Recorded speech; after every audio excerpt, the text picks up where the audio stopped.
काल Tulinj police station येथे एक पुरुष आणि महिला अंमली पदार्थ विक्री करत आहेत अशी गोपनीय माहिती पोलीस इन्स्पेक्टर विजय जाधव आणि त्यांच्या टीमला मिळालेली होती.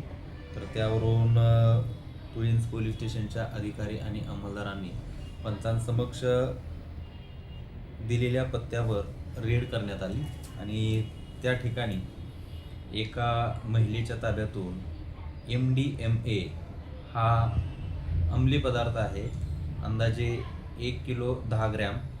तसेच कोकेन अंमली पदार्थ ज्याचं वजन 663 ग्रॅम असे 2 अंमली पदार्थ जप्त करण्यात आलेले आहेत. या दोन्ही अंमली पदार्थाचे आंतरराष्ट्रीय बाजारभावामध्ये जवळपास 4,83,00,000 एवढी किंमत आहे आणि यावरून महिलेस ताब्यात घेतलेला आहे.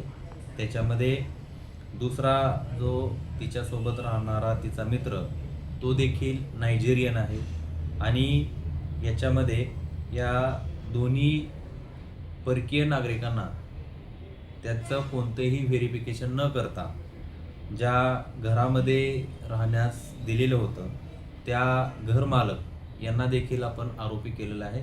अशा पद्धतीनं सदर गुन्ह्यामध्ये एकूण 3 आरोपी याच्यामध्ये केलेले आहेत. यामध्ये ज्या परकीय नागरिक आहेत यांच्याकडं व्हॅलिड पासपोर्ट आणि व्हिसा आहे का याबाबत तपास सुरू आहे.